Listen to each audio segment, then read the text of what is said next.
Welcome to Microsoft SaaS Stories. I'm your host, Jason Young, a curious engineering manager here at Microsoft. And in this episode with Dalikoo, we'll hear how they're practicing responsible AI with multiple SaaS solutions and how they've become ISO 42001 certified. Today I'm here with Arik Kalininsky, CEO of Dalikoo, a cloud-first software and services company with close ties to Microsoft 365, Azure, and AI. How's it going? Very well. Pleasure to be here. Excellent, excellent. And you have such a cool story. I know we spoke a little bit before, but I definitely want to share your story with the world. So let's just start with the basics. Tell me about your company and the products that we're going to be talking about today. So Dalikoo started as a CRM company back in 10 years ago. We were creating a lightweight CRM that was lighter than Dynamics, but at the same time full featured with all the functionalities. And the CRM ran on SharePoint Online. That was our beginning. Okay. We started with that, and then our customers came to us and started asking us to help with migrations, various migrations, SharePoint migrations, Exchange migrations, you name it. So we developed a services option. And then the customers came back to us and say, okay, but can you create some applications for us that would run on SharePoint and run on Teams? So we started creating applications. And now most of our we have 20 something applications in the Microsoft Marketplace. And Hmm. the CRM is not as prominent anymore. Our other applications are definitely taking the lead as far as attention and sellability and so forth. So yeah, quite the story for the last 10 years. Yeah. So you sort of started as a software company, then you went into services because the customers asked about that, and then that eventually caused you to create a whole bunch of new software packages. So now you're a little bit of both. That's awesome. Yeah, we're definitely we're three things. We're a software company, we're a services company, and we're a Microsoft reseller. We sell Okay. Microsoft products and licenses as well. So we really are three things. Perfect. Perfect. So, what first made you consider a SaaS model? It sounds like from the start you've been a SaaS model. So 10 years ago, we approached the option of creating software. And Mhm. like I said, we wanted to do CRM. 10 years ago, we considered, starting a data center and starting like buying a whole bunch of servers or VMs, you name it, and create a data center.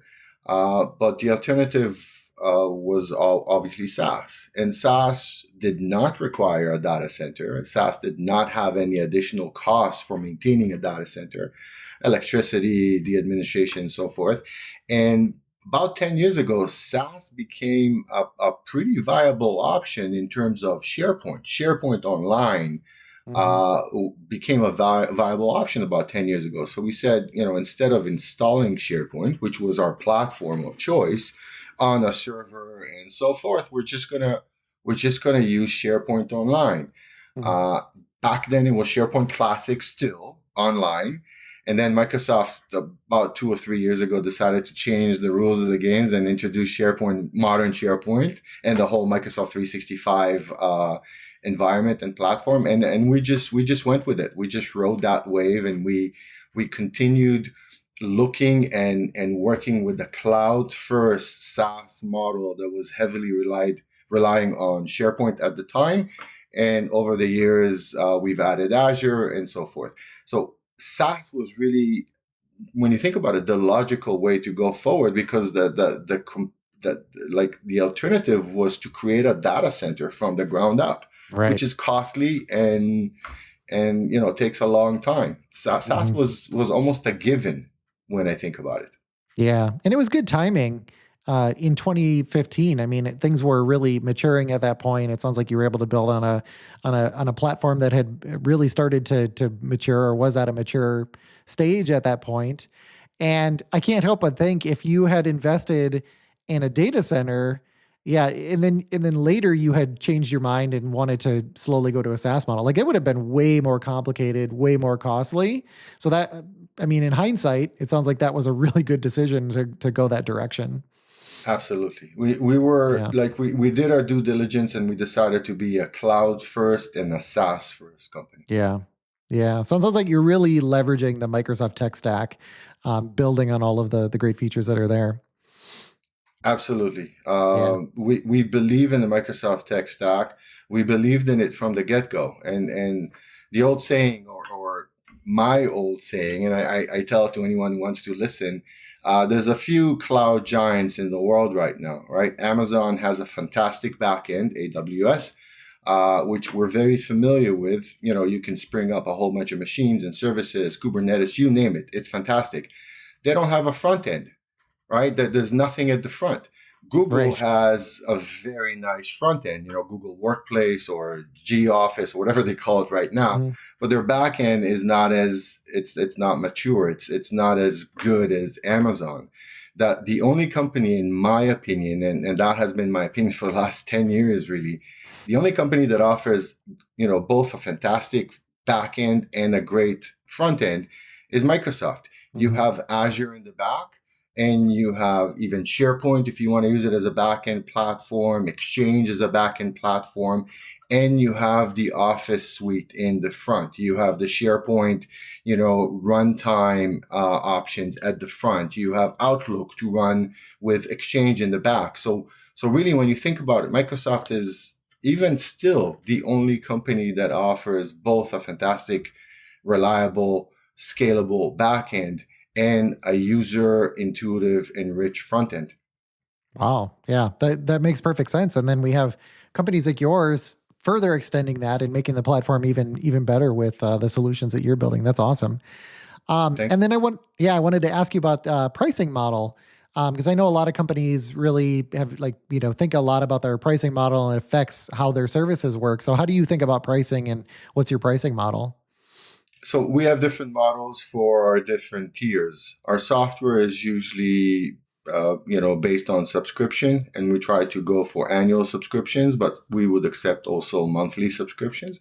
Those subscriptions are available through the Microsoft Marketplace. So if you go to appsource.com or the Azure Marketplace or whatnot, you could actually buy a subscription and get into, like basically start downloading the software and subscribe for the software. I mean, there's nothing else to say about it. You pay with a credit card and you're done.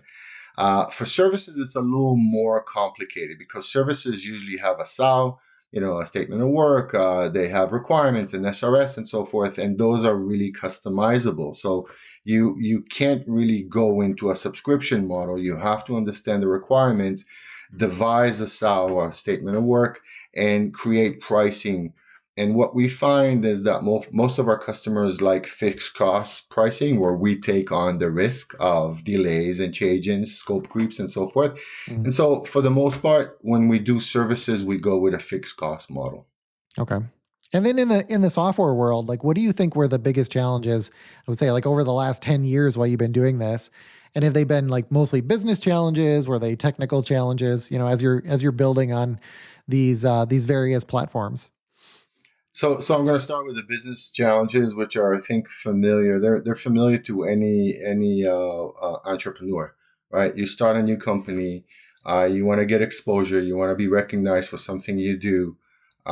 You spend, thousands of, actually tens of thousands, sometimes hundreds of thousands of marketing dollars and Hmm. sales dollars, and you hope for the best, right? It's all about the recognition. It's all about understanding what the product is and making people or convincing people to buy your product. That's essentially what it is.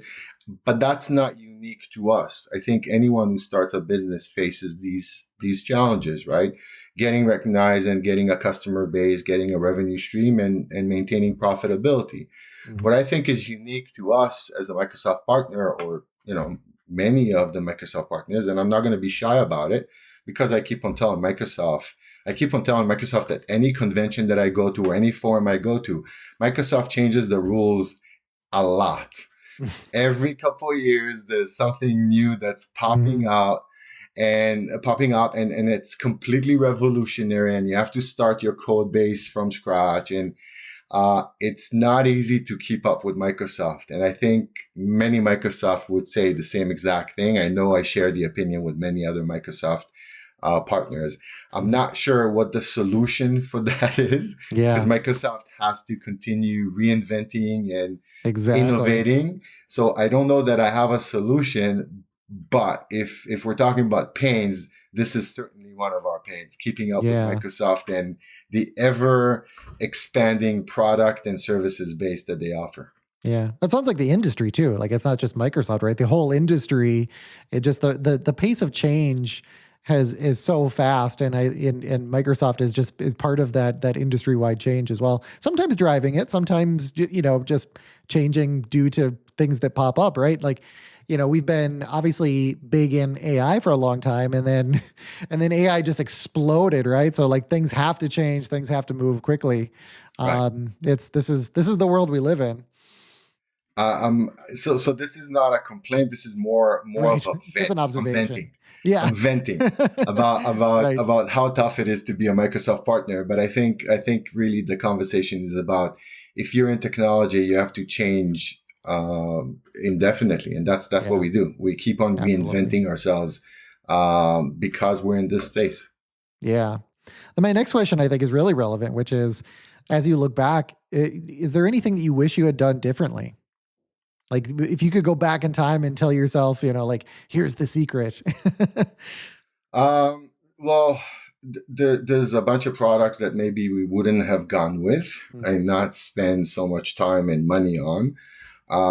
If anyone in our company would have known that Microsoft is going to completely reinvent SharePoint, we would have not put all the effort and time and cycles into coding for classic SharePoint. We Mm. would have probably focused, or maybe, at the time there wasn't a lot to focus on because modern SharePoint was not available, but we would have maybe started differently as opposed to put all this time and effort in Mhm. classic SharePoint. So there's a lot of things I would do differently, because hindsight is 2020. But I think ultimately it's irrelevant because the entire thing was part of our journey. We Mhm. learned from it. So our mistakes are fine. We recognize those and we try to do better. Absolutely, absolutely. And then how do you build these SaaS solutions in a way that I would say is scalable, secure, resilient? Like there's a lot of different considerations. Like how do you make sure that your software is built for the cloud and is able to, survive the things that happen in the cloud? There's no 100% guarantees for anything. So, Hmm. fingers crossed, hopefully everything's still okay and we're not jinxing, our platforms. But from the get go, we stuck to the Microsoft best practices. So industry standards, best practices. When we built our SaaS, we built it according to Microsoft's guidelines. Hmm. We worked very closely with Microsoft architects. And when the software, basically, when the platform was created, it was vetted by Microsoft many, many times, I got to say. Hmm.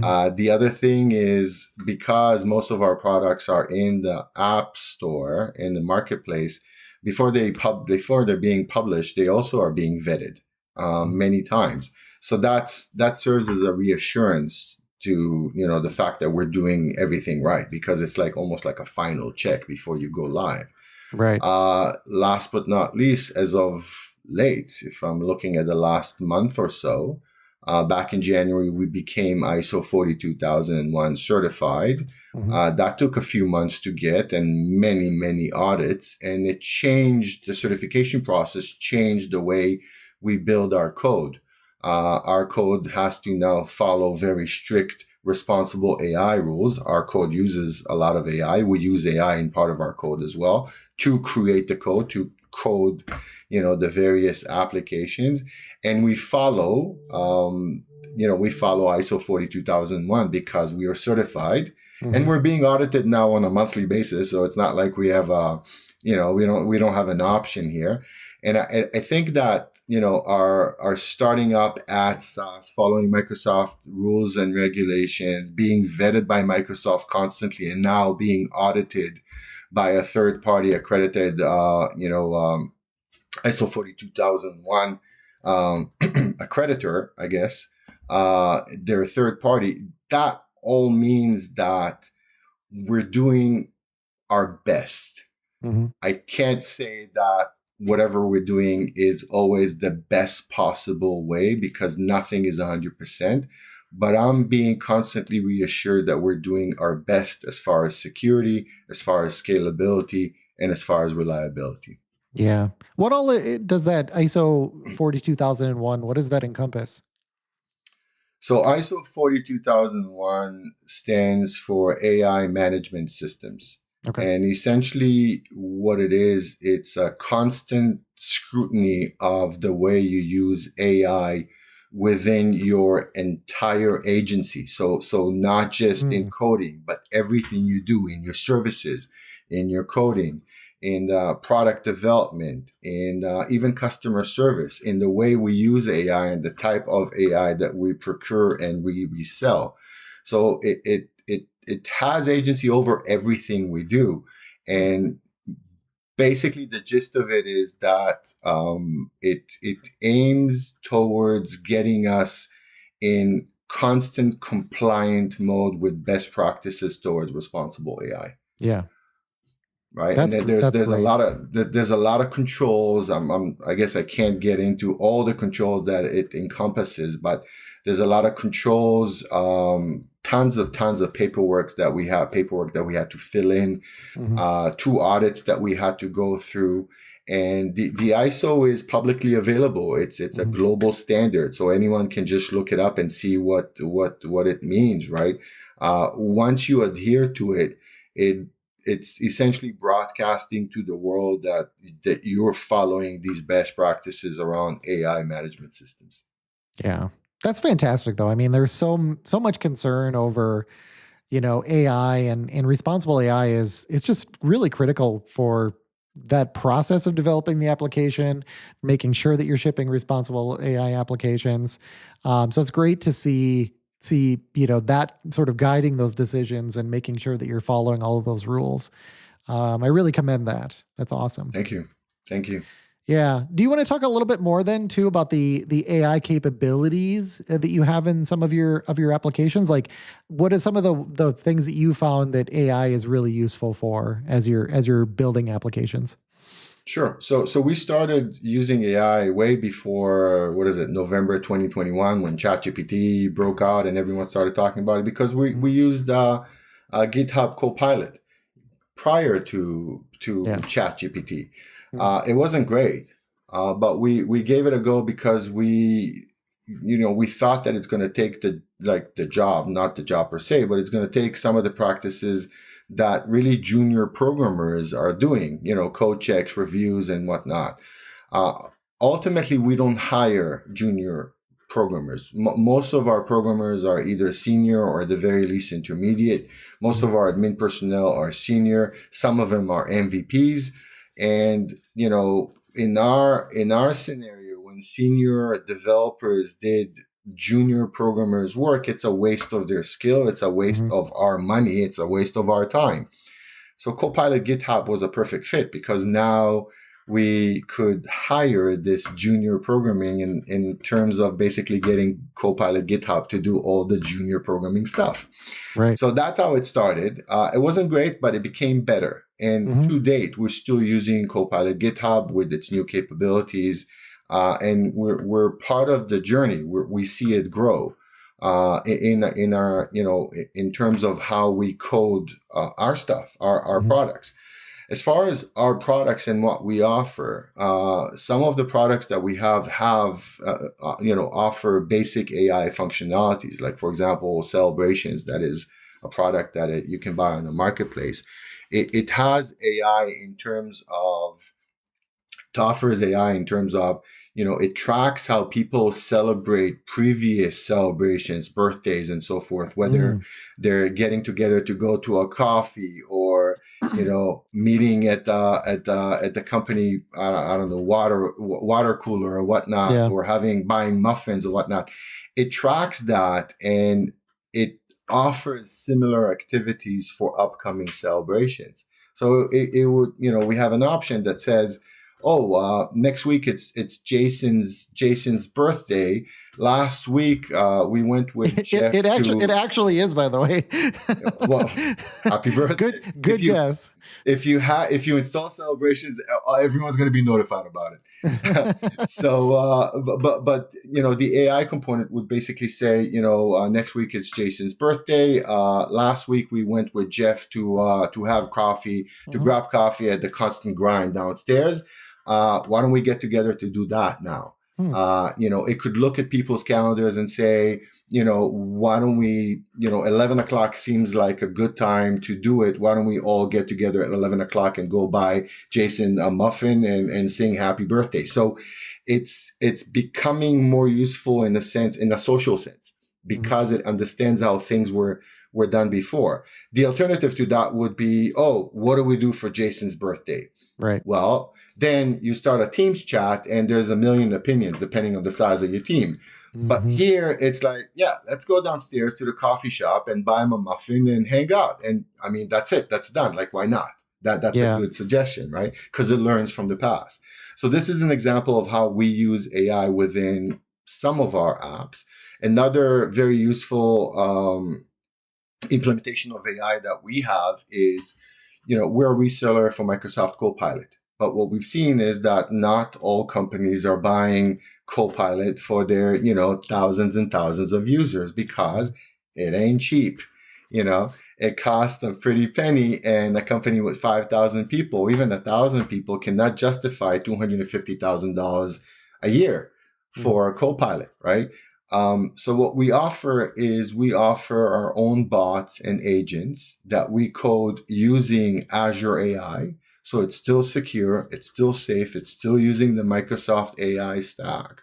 And we offer these AI agents, if you will, through the marketplace at a fraction of a cost. Mm. So granted, they don't do everything that Copilot does, Right. right? Because Gives them a Copilot taste. is exactly. So for example, our agents would do document summary. So let's say we have a few legal companies that are using our bots.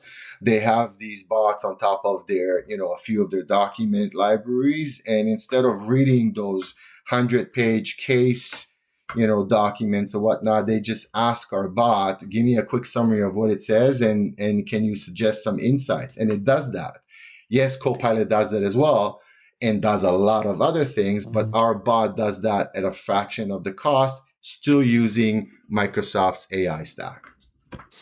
Very cool. Very cool. Yeah, it's interesting too. The things that you've mentioned are real problems that, that we've dealt with on our team. Like we've had discussions around this. How do we have consistent celebrations? Because people feel bad if person A gets this email, they get mentioned here, and they get mentioned here, here, and here, and then the next person, they have kind of the same milestone, and maybe you forget two of those things. Like Right. it sounds like something minor, but it is really important that those things are consistent. So that's why as you were talking about the use cases that you've seen, they're actually resonating with me and what I've seen on our team as well. Absolutely. That Yeah. celebration started during COVID. Our Mm, app celebrations was a makes sense. COVID idea. Everyone worked remote. Hmm. So there was no way to really designate or celebrate with people remotely. It wasn't like the good old days, going back to 2019, where everyone just hung out at the kitchen and Hmm. just, at the water cooler. And like we started missing that because everyone Yeah. was remote for so long. So celebration was a COVID idea. It was a way to celebrate when you're remote. You don't have to be by the water cooler to hear about Jason's birthday. Hmm. You will get a reminder in Teams right at the activities area saying, today's Jason's birthday. Why don't you send a quick chat saying happy birthday, or a quick greeting cards, or why don't you start, a conversation in the channel to talk about where we're going to take Jason. Maybe everyone's at the office back on Monday and it's an office day, so we can all get together and celebrate that. It's really a social app. We thought that we lost that part of our work back in COVID. With hybrid work, we Hmm. still miss it, and I think Yeah. celebrations is a way to bring it back. Love that. Love that. Absolutely agree. So I know you mentioned you have a lot of applications in the Azure Marketplace. What did that journey look like as you're, publishing those apps, and what was that experience like? again, it was fairly painful. I'm not going to lie, Mm, because we went through probably 3 or 4 iterations mm, of the marketplace.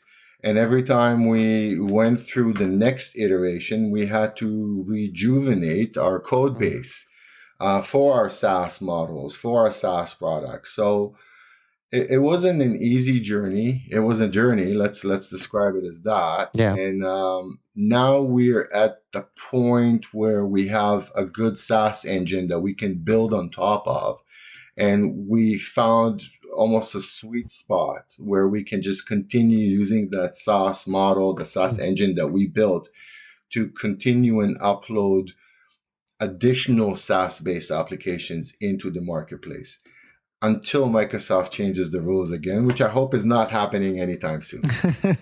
So any tips for people then that are like trying to build a new application that they want to publish in the marketplace?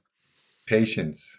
Okay. Patience. It's not Yeah. going to be easy. And I'm not talking about the typical hurdles of building code and troubleshooting and Right. all that stuff. I'm not even talking about that. That's a given. Hmm. But working with Microsoft, us being a tiny little company, Microsoft being a giant, it requires patience. Hmm. And I would advocate that. Just be Yeah. patient with Microsoft. Yeah. So probably good to plan for that. I mean, don't wait till like the day before your application is going to be finished to start Oh, looking at that. I think it's no. the guidance that I've seen really help folks out is like, hey, start looking at this early in your development process. Understanding that there are certain hooks that need to be in there. There are certain ways that you can set yourself up for success in those later stages. So sounds Absolutely. good. Give yourself Yeah. a few good months. And Yeah. I also like get ready for a lot of rejections, and I'm Mm. not saying rejection as in one, it's plural. Right. So it's going to be a lot of them. Right. Right. As But you navigate the rules. ultimately, yeah, ultimately, if you believe in your product and you think that, it has merit and it needs to be published, continue working with your Microsoft Yeah. partner until you see a resolution, with your Microsoft representative, I should say, until you see a resolution. Yeah. But Microsoft is really encouraging people to go onto the marketplace right now, and companies, not just people. So I think you should use that to your advantage. Yeah, absolutely. And then I know you talked about some of the existing AI examples. I'm just curious, like as your applications continue to evolve, as the market continues to evolve, do you have any thoughts on how you see AI continuing to play a role in that evolution? Um, I honestly, I actually don't know where it's going to go, because we Mm, keep on getting all these news about AI, mm, the DeepSeek that came in and yeah. became a competition for the LLM, but now Microsoft is using it as part of the LLM that they offer in Azure AI. So it's like there's always news that are coming in, and Yep. honestly, I'm not going to even try to predict the next 5 years. But as far as the next 5 months, which is maybe easier to work with, that to me the number one the number one thing to remember is that when the news hit, don't panic. Right. Read about it, get prepared for it. Don't start changing everything based on that. Don't call, an urgent scrum meeting and change your sprints and whatnot. Don't do any of that. Give it some time and see what happens. It's just like with DeepSeek, right? When it Mm, happened, it was like, really? Okay, so what happens with, all of our OpenAI based LLMs? hmm. Should we start using DeepSeek? Is Microsoft going to even offer, ultimately you just look at it and you basically watch it for a little bit. So not to panic, not to respond to everything immediately. I think Hmm. that we just have to see the effect of the news first before we devise a response to it. Yeah. Stay calm, be agile. We're trying to be calm. It's not easy, but we're definitely agile. We're definitely Try agile. to stay calm, be agile. I love Yes. So that. that we are agile is something that we've been doing for the last 10 years. That obviously the work frame. We're a big agile shop. We're a big agile advocate. So everything we do has agile. Uh, and as far as a mentality and frame of mind, not just a work frame, we're trying to be agile to account for all the changes that are coming up. Okay. Okay. Anything else you wanted to mention, as part of this journey?